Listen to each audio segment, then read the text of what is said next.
So again, welcome everyone. We're going to go through Keyboarding Without Tears, which is our student-facing application, and Plus Live Insights, which is your dashboard as educators, co-educators, administrators, and the like, so that you have a real sense of how to use both platforms from the student perspective as well as the educator perspective. So I have also asked for you to put your role in the chat just so I know whether I have some second and third grade teachers in the mix or not. So please go ahead and fill that out. Just at a very high level, I want to share with you that Keyboarding Without Tears is a web-based program that can be used on any of the devices that you see here. We are unique in that we have a grade level specific curriculum for kindergarten through fifth grade. You're using it currently in second and third grade.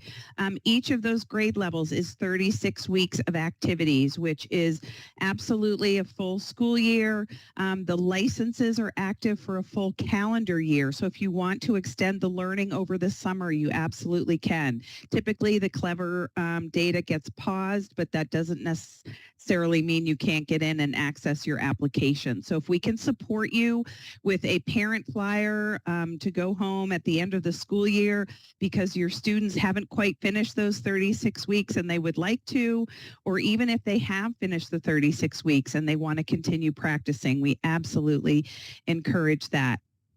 And so when I say 36 weeks and beyond on this slide, it's really important that you know, even if a student reaches the end of the 36 weeks, they will be launched into what's called Speedy Keyboard Kid Mode, where they will practice previously completed activities, but they're randomized so students don't feel as if they're starting over. So the message to you is that they will never run out of activities and opportunities to practice.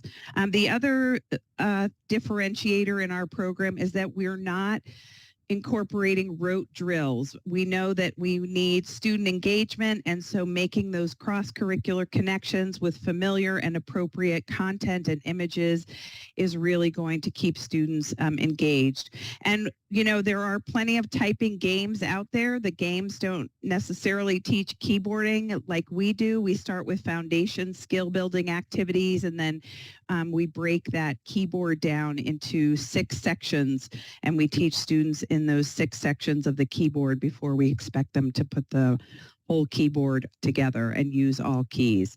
So we are an award-winning program. This is the only boastful part of my presentation that I will share with you, but we are so proud to have earned the ISTE Seal of Alignment for Student Readiness. We were actually the first keyboarding program to have earned their seal of alignment. And then you may also recognize the CODI Award, which we receive for Best Instructional Tool in Non-Core Areas. So your district has set you up with an award-winning program that has several of these important differentiators, and I will go further into how we are different from the rest. First, I'd like to hear from you as to what you consider your biggest challenge when it comes to teaching students how to properly type. So is it that they come with well-honed bad habits that are hard to break down and you need more instruction around those foundation skill building activities? Is it finding time to fit keyboarding into your day? I know one more thing is being added to the academic day. We understand. It could be that the program needs to be engaging and the students haven't felt engaged if they've had rote drills before. And then the other one is, how are they doing with their computer-based testing? Is that a struggle? So go ahead and put your vote for the biggest challenge into the chat. I can tell you these 4 are all the top 4 biggest challenges. So no matter where your struggles lie, we want to address each one of these so that you know how Keyboarding Without Tears can help you overcome these challenges. Mostly I end up seeing exactly what I'm seeing here, which is finding time for keyboarding. So it will absolutely address that. Also curious, has anyone ever been in my Getting Started with Keyboarding Without Tears training before? Just anyone, a show of hands or a thumbs up. I understood that everyone was new, but I like to just double check. So it looks like I have a completely new group here, which is fantastic.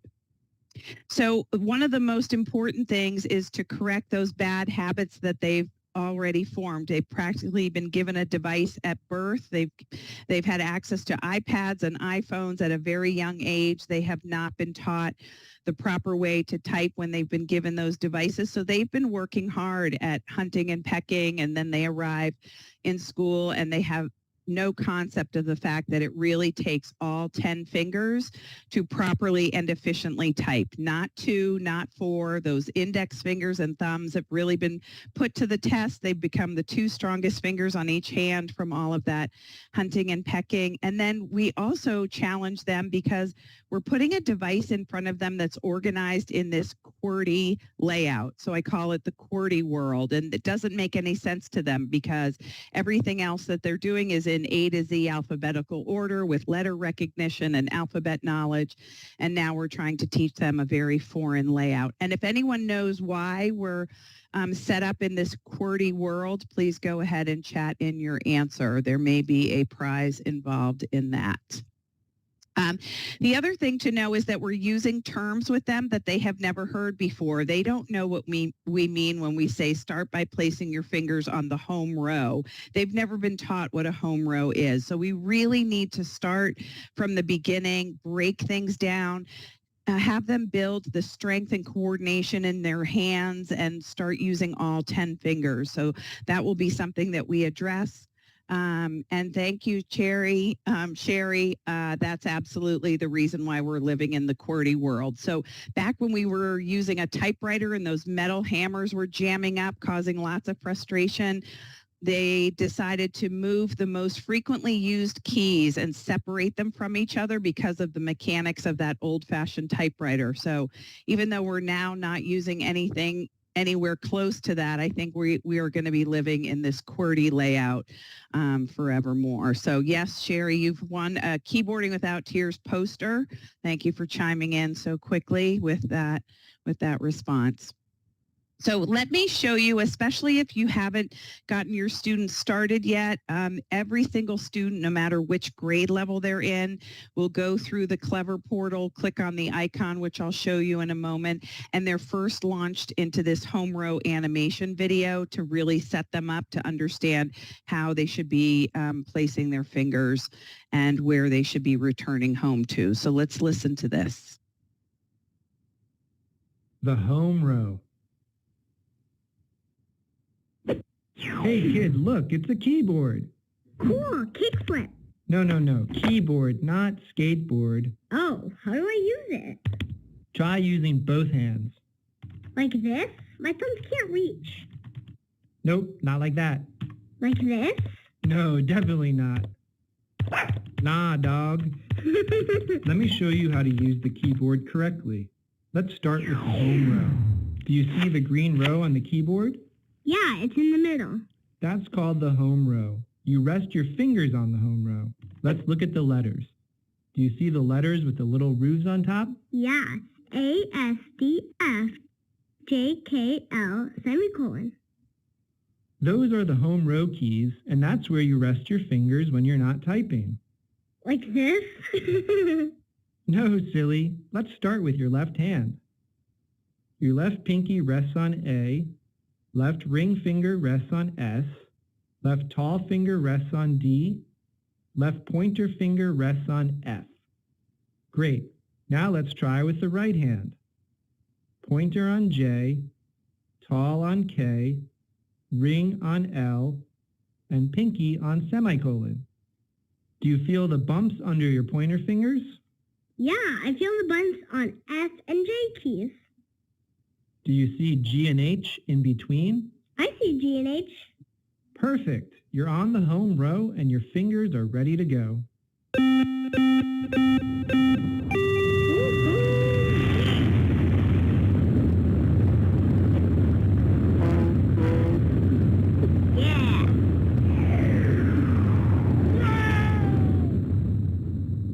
certainly a fun way to start in a new program, launching off into space, but even more important is that we're teaching them the home row keys and the importance of those keys, and we're also introducing them to our color-coded rows, which you see here. We have a patent on this teaching method, which is essentially the 3 rows of colors. So the green grass of the home row with the rooftops on those home row keys is where their fingers should live. And because over 90% of the time that you're typing, your fingers are moving vertically, we teach them to stretch up to the yellow sun or dive down into the blue water. And before we even expect them to navigate these keys, we start with those dragging and dropping skills, building strength and coordination in their hands. And then we'll introduce left home row keys, followed by right home row, left top row, followed by right top row, left bottom row, then right bottom row before they're expected to put all the keys together. And so they'll see a dynamic keyboard displayed on their device. So as they're striking the keys on their device, they will see this keyboard and those keys will illuminate. They become dynamics, giving students that reinforcement, that visual reinforcement, and even auditory reinforcement as they're striking the keys correctly. Ultimately and eventually, they'll be looking up at that display of this dynamic keyboard instead of looking down at their hands. They'll also be able to associate the color cues that we are teaching them so that they know that they're moving from that green home row up or down. And you may have also heard in the home row animation that we're looking for letters G and H in between. So I'll just tell you that at some point those little rooftop cues will disappear. And when they do, you can set students up to understand how to self-check their position on the home row by telling them if they see G and H in between their index fingers, that stands for gone home. So there's all types of mnemonics and songs and color cues and auditory cues that are really going to support their learning. Also, the fact that we're breaking those keys down and teaching them in those 6 sections, and then they'll put 2 sections of letters together and then 3 sections of letters together, and then finally they're using all keys, which looks different across each of the grade levels. So you will notice that this keyboard is there. If they strike an incorrect key, they'll get this knocking sound, and then that incorrect key will illuminate in red, which is great. They're getting that immediate notification that they're not striking the correct key, which is so much better than what we've seen before. When they identify a mistake, they spend all that time on that backspace key and starting all over again to go back and correct their mistake. So we'll stop them right there so that they continue to strike the correct key.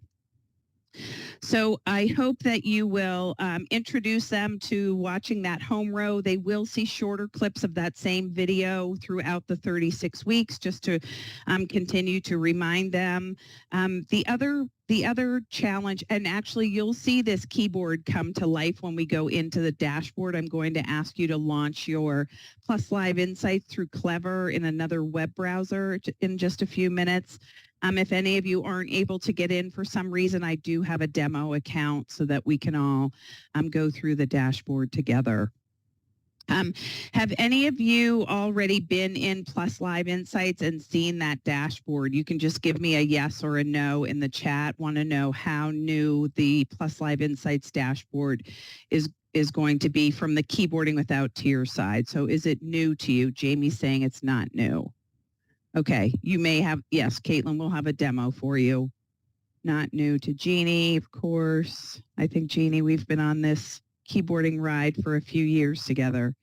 Anyone? Okay, great. So Pam does know, okay. So I'll definitely have you go through, because what we used to do in our trainings, which was for you to watch me navigate the keyboard and the dashboard, and now we're going to set you up to use your own dashboard so that it becomes that much more familiar to you, sort of that hands-on, minds-on approach. But before we do that, I just really want to reinforce that we're recommending, and this is that time commitment, which most of you voted for as your challenge. We really hope that you can find 5 to 10 minutes per day. If regular daily practice is not possible, then strive for that 30 minutes per week. And the magic behind the program and being able to achieve those minutes is that as soon as your students have become familiar with the program, it becomes self-directed. They're moving at their own pace. They're going through that developmental progression of activities. You are not assigning lessons. You do not need to facilitate lessons. This is something where within the first week or two, you've introduced them to some of the embedded supports in there, sort of the replay of instructions for them, or expanding their screen into full screen mode, just some of the beginning aspects of getting familiar with the program. After they've learned those, they are off on their own. They are independent in the program. They cannot skip around. They can't pick and choose what activities that they're doing. We're having them go in this linear order, in this developmental progression. So you have peace of mind knowing that when they log in, they are going through in this developmental way, starting with those foundation skills and then moving on. So they just need access to a device and an internet connection, of course, since it's a web-based program. So with the cross-curricular connections that we've incorporated and the fact that they only need an internet connection and a device, I'm hoping that you can think of other opportunities in the student's day when they could be achieving some additional minutes. I think the goal is to really find more minutes in the day or the week where students may have an opportunity to log in and pick up from where they left off, knowing that you're not teaching the lessons, you're not doing anything to facilitate or decide where they should be. So when you hear that, I hope that's really an aha moment for you, number one. But number two, what comes to mind in terms of trying to achieve 30 minutes per week and students not needing you to facilitate lessons necessarily? Of course, there are going to be teacher-led lessons that are optional for you to use, but for the most part, the 36-week curriculum is student-directed, student-led. So when and where could you find additional minutes for keyboarding instruction in the academic day?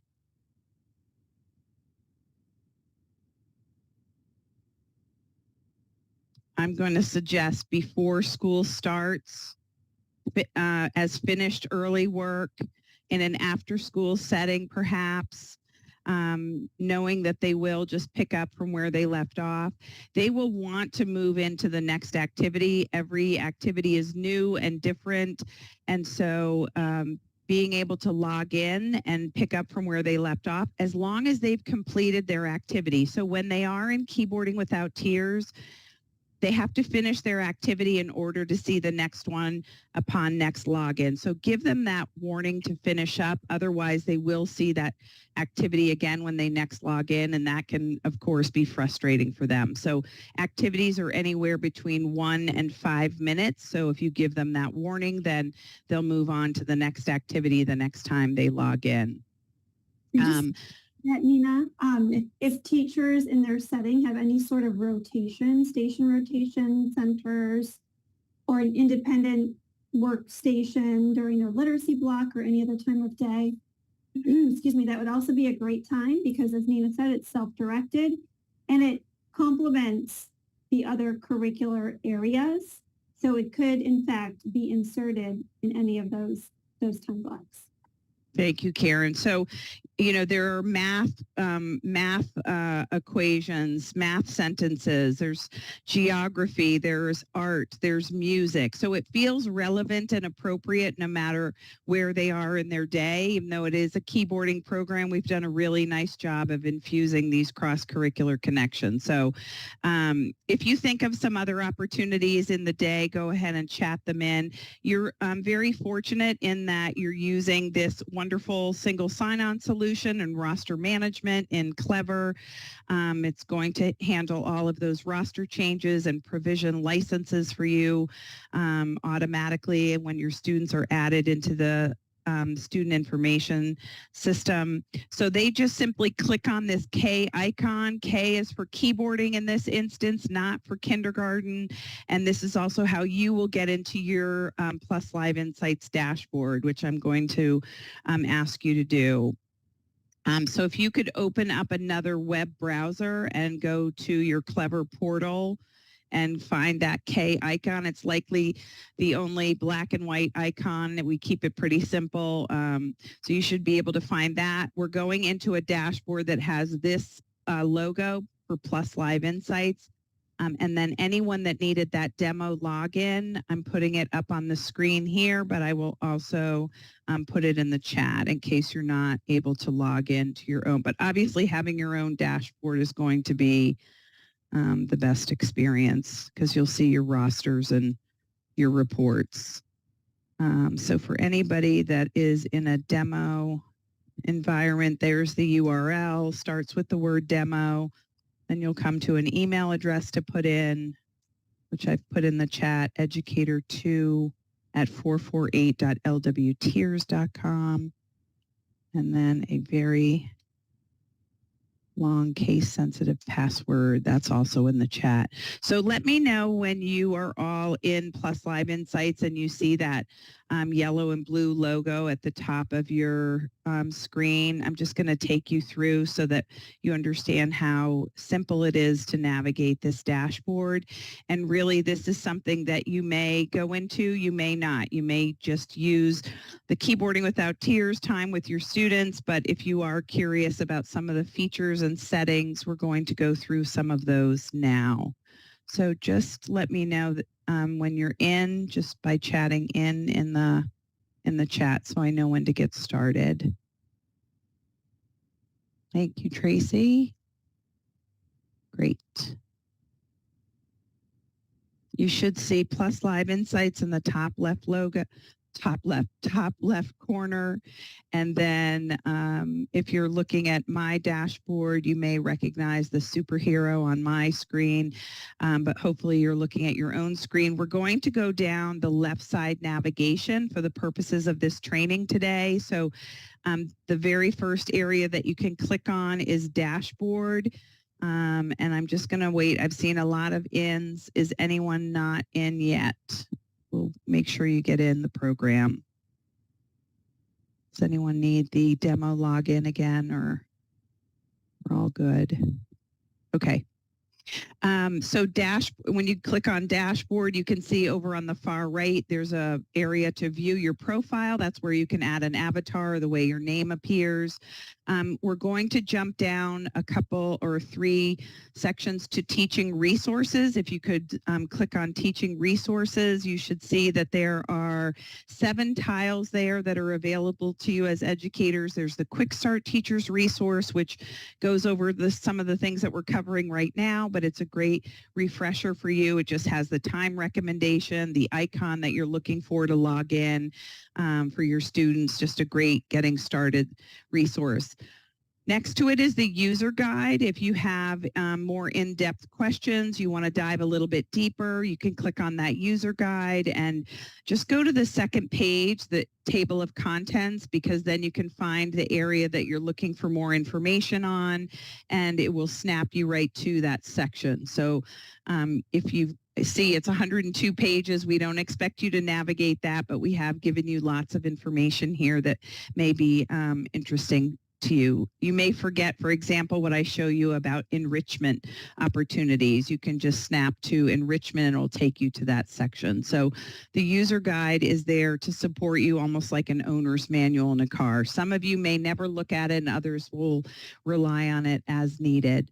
But if you click back out or you hit the back arrow to go back to the previews, the student activity previews tile, if you click on that, should open up all of the grade levels, even though you may not be working with all grade levels, and certainly we're focused on 2nd and 3rd grade, but you likely have all grade levels K through 5 available if you're curious to see what students are working on in the other grade levels. So if you want to click on one of the grade levels, either that interests you or the one that you're working with, just go ahead and open up that 36-week preview. This is where you have the opportunity to see what the students are working on, and what keys they're working on and what themes they're working on.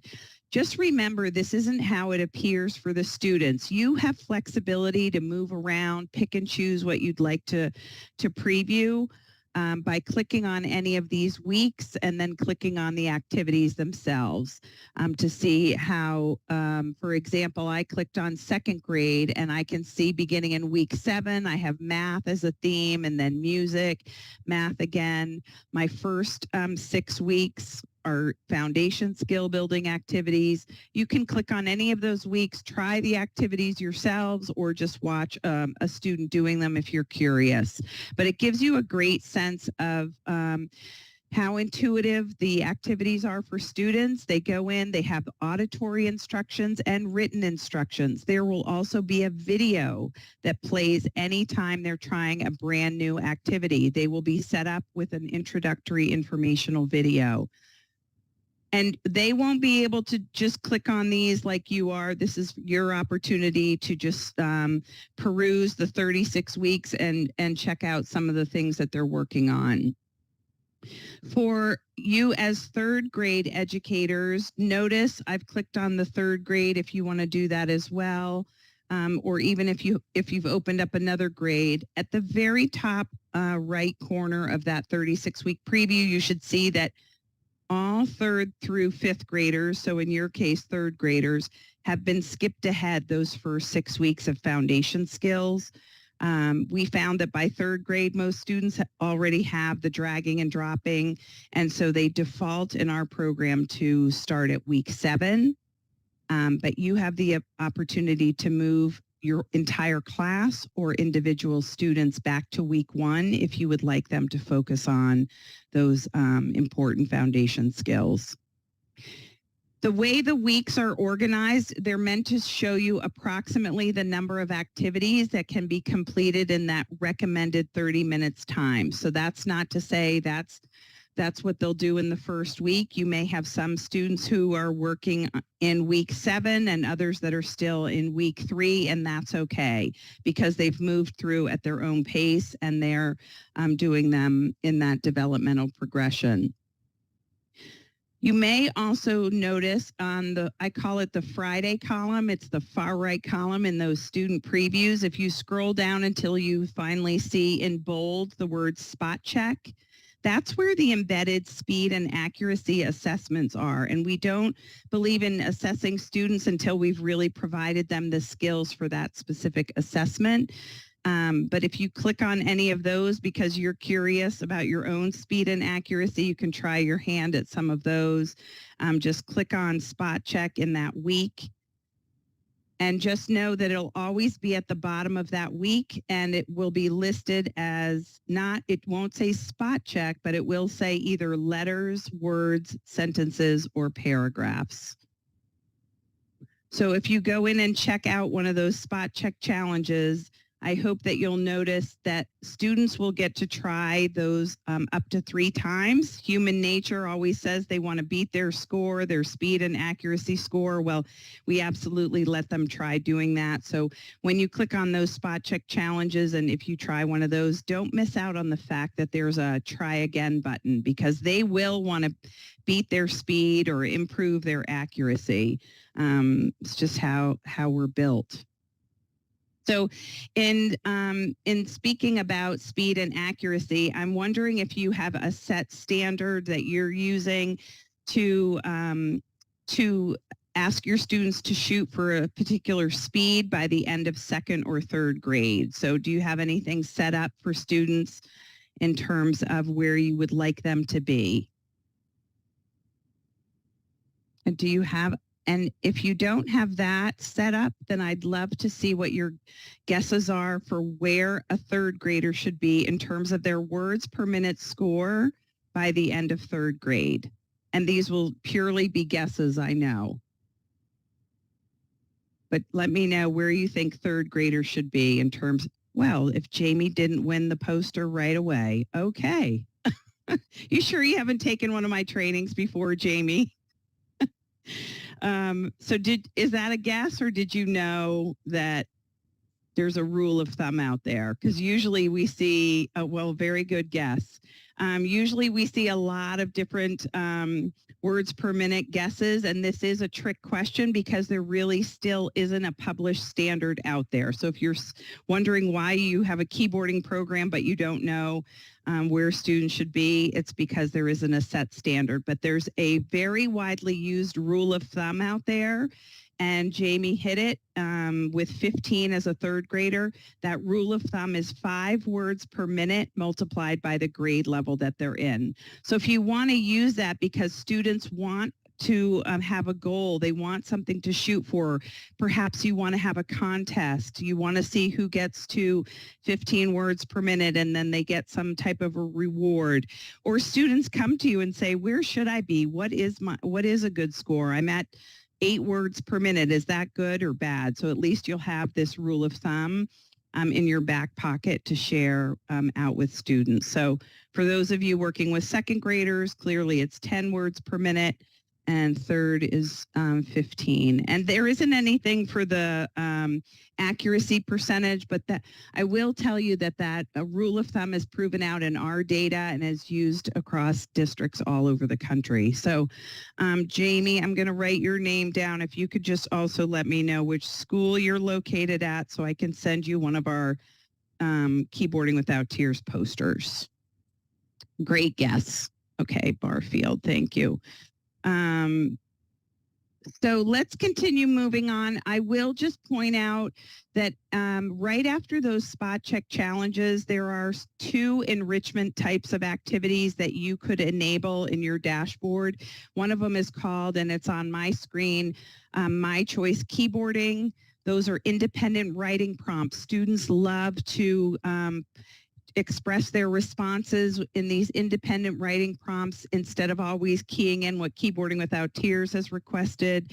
And then Hear It, Type It is the other one. Those are auditory prompts where students are hearing grade appropriate either letter sounds or familiar words, sight words, or maybe even sentences, depending on their grade level and where they are. Great for note-taking skill building later in life. So I will show you where you can enable those. I don't know why you wouldn't want to add that enrichment opportunity for them, and I can tell you the students love those. But as you look at the previews, please notice that there are different activities, one after the other. So there's that element of surprise. Students love it because there's animation, there's their auditory reinforcements when they complete the activities. It could be way to go, you rocked it, good job. So they're feeling motivated to move on, and they don't know what type of activity is coming up next. So if any of you have opened up the previews, I would love to know if you're seeing any cross-curricular connections that are being made when you look at some of the activities just at a high level. If you could chat those in, because I think it's so interesting to see that we've folded in math, as I said, and music, art. So if you can see any of those cross-curricular connections in some of the previews, I'd love to know what you're noticing. So I will also just ask you to back arrow out or click on teaching resources again. The last thing to point out, besides the spot check challenges and the fact that you can open up any of these activities, is that you will see those sections of letters that are being taught. So I'm in 3rd grade right now, and just take note that they will be starting to use all keys in week 9. And then keep practicing those throughout. There's a Greek and Latin theme, bones and bodies, great grammar. And has anyone used Keyboarding Without Tears with their students last year? I'd love to know if anyone remembers using 2nd or 3rd grade keyboarding last year. Just let me know if you have. I know you are new to Plus Live Insights, but that doesn't necessarily mean your students weren't in Keyboarding Without Tears. And the reason I bring it up, and this is good, Jeannie, for you to know, and Sherry, for you to know, is we went through this past summer and did an audit of the activities in 3rd through 5th grade and pulled out any of the activities that were being identified as too juvenile. So there are a lot of new, more relevant and engaging activities than ever before. So we did a really nice job of updating them with more current people and content. Some of the heroes that we were referencing have been updated. So if you ever heard anything about juvenile content or outdated content, we've done a nice job to update over 100 activities in each grade level, 3 through 5. Thank you, Crystal. Some good vocabulary building. I love it. Thank you so much for that. And hopefully some of you can see, like, there are also computer-based testing activities, so where they're learning drop-down menus, they're learning dragging and dropping, they're learning how to highlight, bold, italicize. You'll notice just in the names of the activities, like shift for capitals, we're going to teach them you need to use that shift key. This is not about using just caps lock. What does tab do? There's an activity called Tab Your It, where they're going to finally learn what that tab key is all about. Dolch Dynamite, syllable pop-up is like a whack-a-mole game where they're typing their syllables and whacking the mole down. So please just get them into the program. They will absolutely love working in these activities, but also because it is a 21st century skill. It's a critical skill. I can say that I'm so glad that I learned to type. I had to wait until high school, but it's something that I'm so pleased that I learned and took seriously. So the more we can put this in front of our students, the better we're setting them up for years to come when they move on to middle school and high school. Note-taking, skill building, all of these things that will really help make the rest of their academics a little bit easier because they're not struggling with the mechanics of that keyboard. And yes, we know you don't have time to teach this, but get them started in it. They will absolutely love going through. And yes, you may have a couple questions to answer in the first week or two, but once they become familiar with those embedded resources, they really love moving through independently. So let's move on. Those are the activity previews. I hope that you saw some things that you can really appreciate. I know when these activities go home, parents love seeing that students are working on geography and math and social studies, historical passages, all types of things in their keyboarding program. So the next tile in the teaching resources is the assessment accelerator. This only applies to you as 3rd grade educators. This is our new enhancement where students have the ability to practice online test taking skills. So we came up with the most common online testing question types, and we give students an opportunity to practice in 3 different modules, and I'll show you how to schedule those. I know I don't have a lot of time, but I will definitely show you how to use the or schedule the assessment accelerator. If you're a 3rd grade educator, please go in and read that teacher resource that I'm showing on my screen that's right behind that assessment accelerator tile. We all know students are struggling in these high stakes environments, so let's give them the confidence and the familiarity to answer and navigate through these high stakes tests. You also have a preview into every single question type. So if you click on 3rd, 4th, or 5th grade, you'll only be using the 3rd grade, but it's always interesting to see that we have 10 questions for each of the modules. One module's math, the other one's math and ELA, and then the 3rd one is ELA. So 10 questions within each of those, and they should take approximately 15 minutes. You'll schedule when you would like students to go into those testing modules. They'll automatically leave their 36-week progression, start the assessment accelerator, and then once they finish that, they'll go back and pick up from where they left off. So things like building equations, graphing, short constructed responses, all of the things that they could use extra practice in to set them up well for those tests.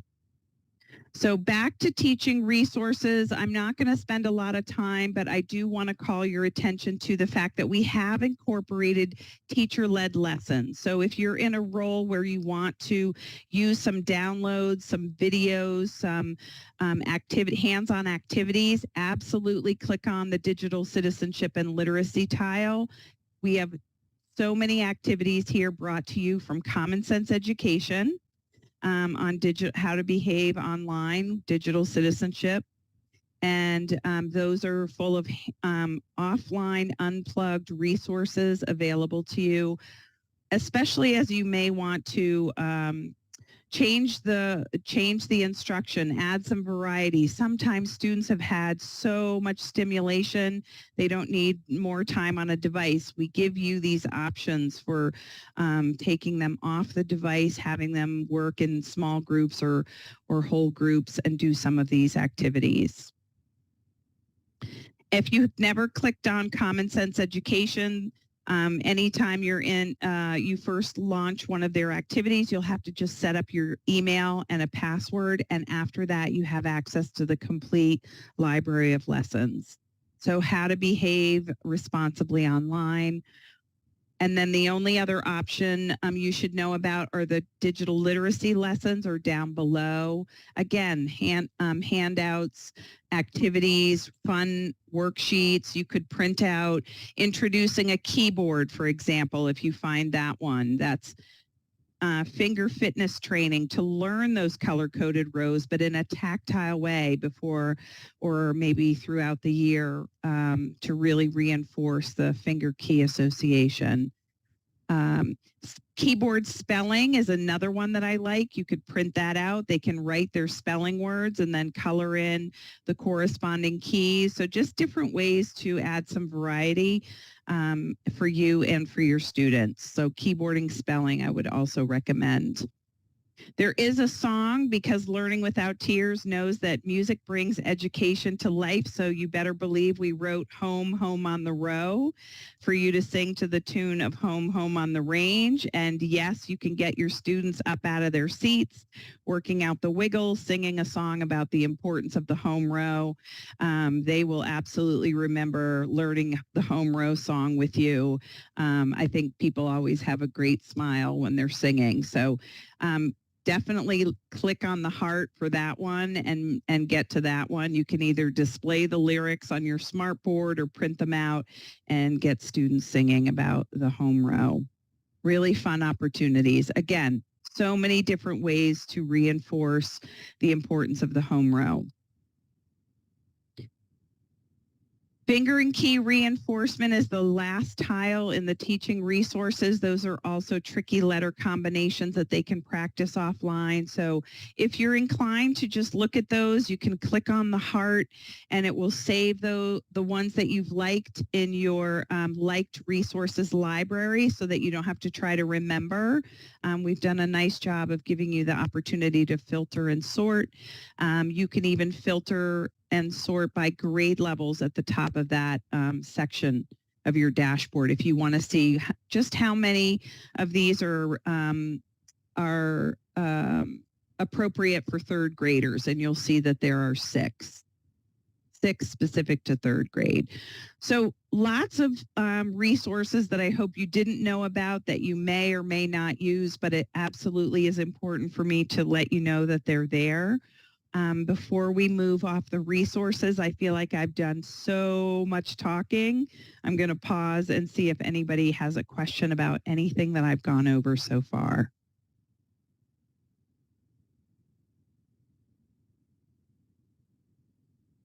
And I'm doing this quickly as possible because, again, it's usually 90 minutes, but we're doing it in 60. So I'm sorry if it feels like a bit of a fire hose approach, but I want to fit in all the great aspects to the program. So looks like no questions. Feel free to come off of mute if you don't want to type in your question as well. So if you could jump up to My Classes and Students on that left side navigation, I just want to show you where you can affect settings across the class or even for individual students. So if you've all clicked on My Classes and Students, you should see a tile or a number of tiles there that represent the classes you have access to. The top right corner, the 3 black dots, will lead you to where you can click on Class Settings at the top. And you have several class settings there available to you. I'm not going to go into great detail because those are pretty intuitive.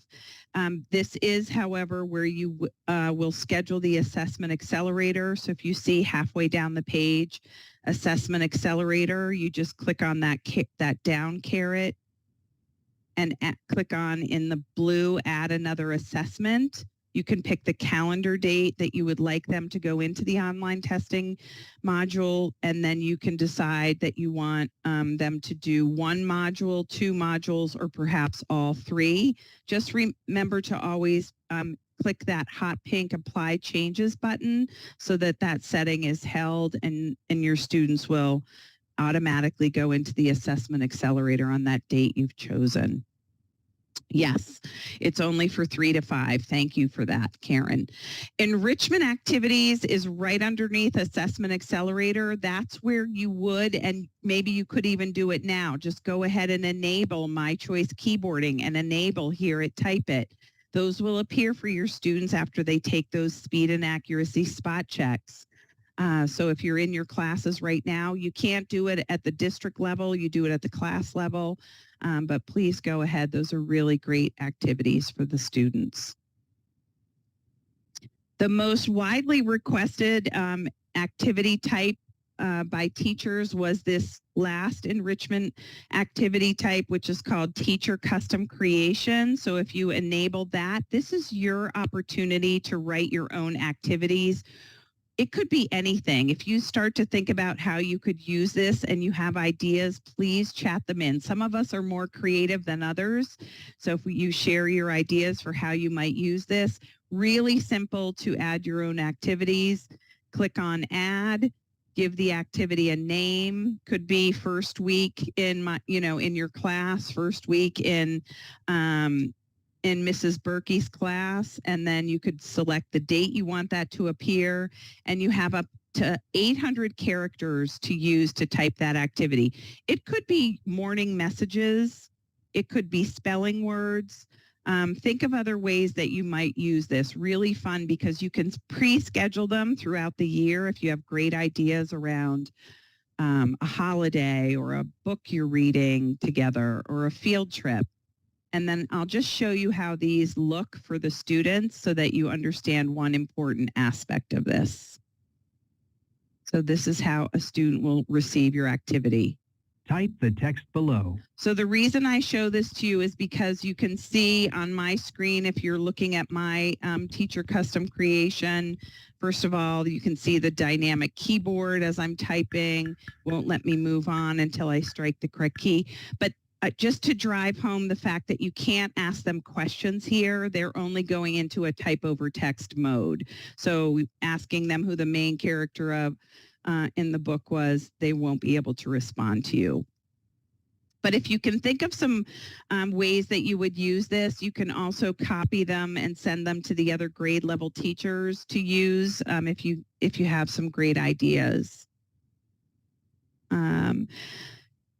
The other thing I want to point out is if students ever say that they can't read all of the content or see the complete image in the activity, that's because they haven't expanded to full screen mode.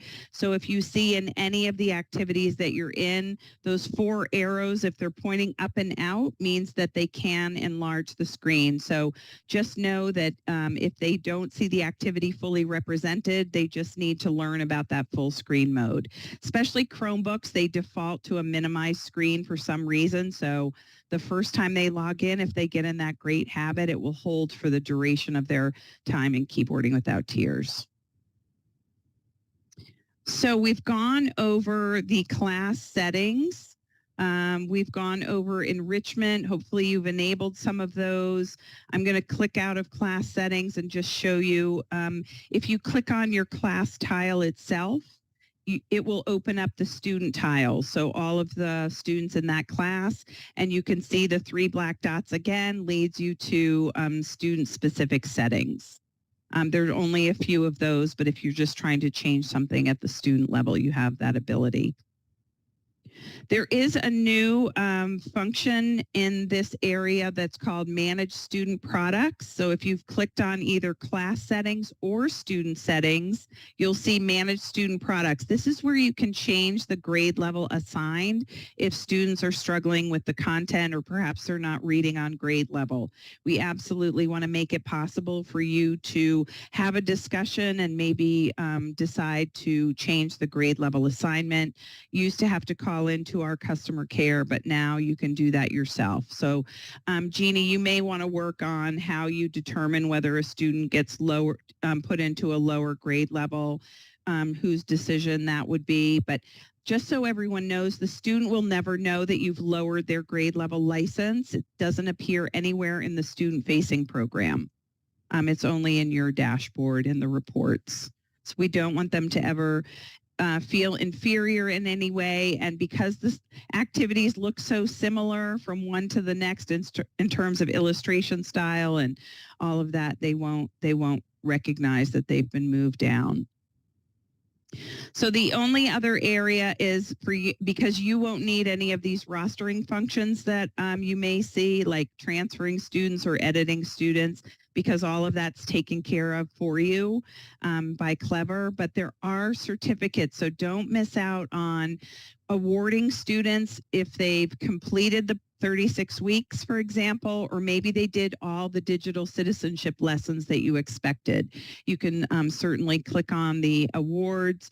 It will populate with your students' names. You can print them out, sign, and date those. Those are really fun to give to students. No, yes, that will be reset every year. Good question, Caitlin. So every year your students move up, they automatically move up to the grade level that they're assigned in Clever. So you would need to do that manually every year where you're changing their grade level. Great question.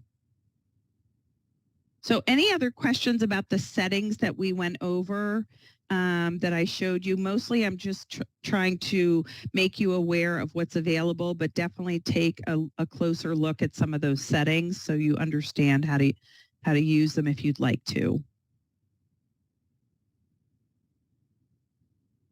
All right, 5 more minutes together. So let's go into reports. If you go one up from My Classes and Students, you'll see filters across the top. Depending upon your permissions in Clever, you may be able to see at the district level, at the school level, the educator level if you have more than one class, or perhaps just your class, and individual students. So you can either look at my screen and see how I'm going through this, or run the reports for your own class.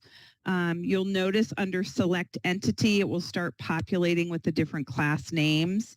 And if you don't see it right away, you can start typing it. You select your date range that you'd like to see the data, either the last 7 days is the minimum, all the way up to a complete year. And then you can choose between graphs or tables. I like tables myself, but it's up to you. You'll get a really nice high-level overview of what's happening in your class, how far you are through the curriculum, is in that first graph there, or that first pie chart. Right next to it, you'll see the number of active students.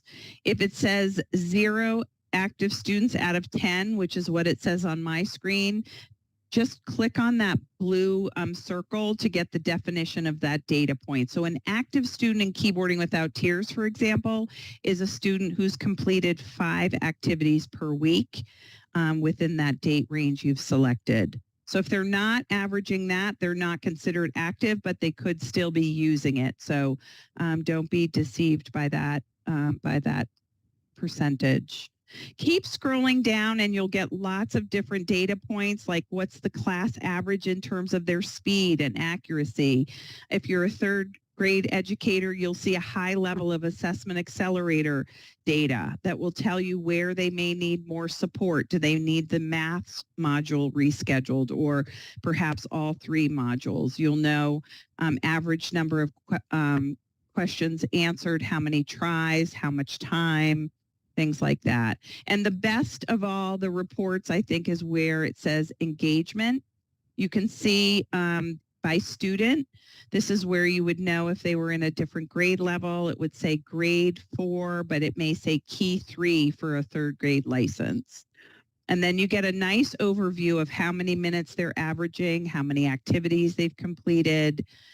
So just continue to scroll down and you'll start to see the data that you're looking for. It just continues on. And remember, anytime you change those top line filters, always regenerate the report to pull down that new set of data.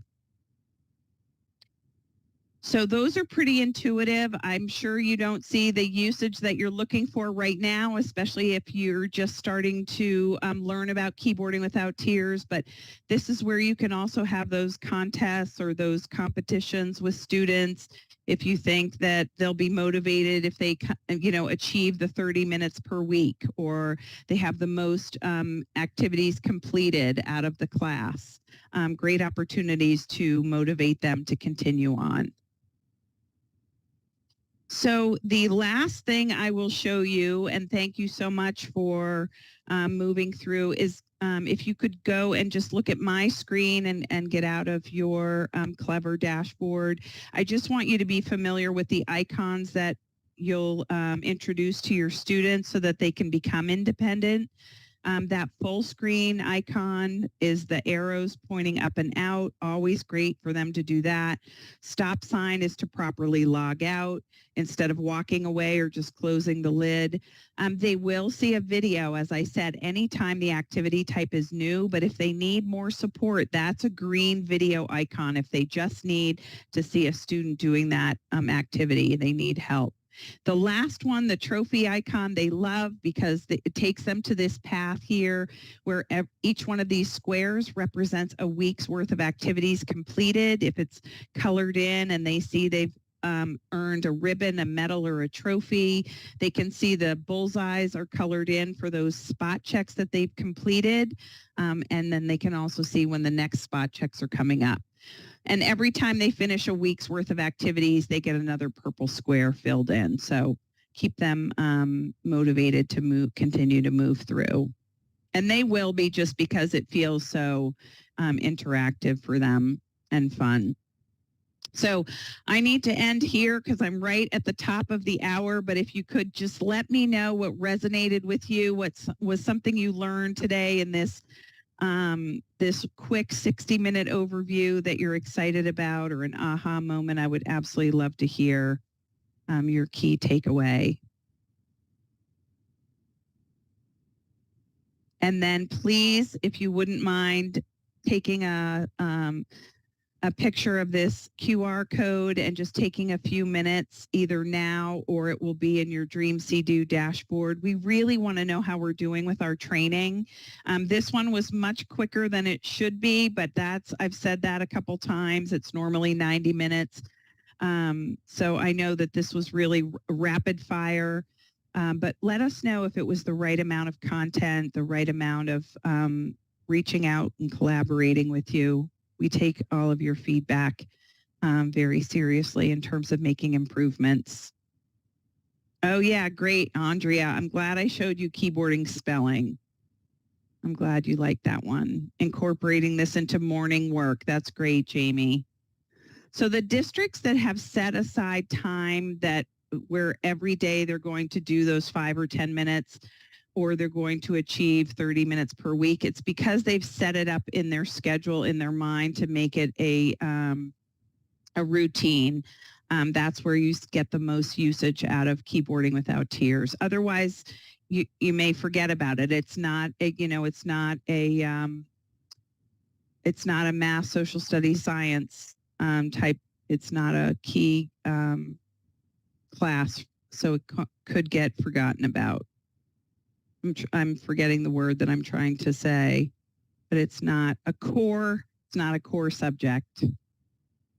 So get them loving it. They will not want to put it down. You'll have to give them that warning to finish up.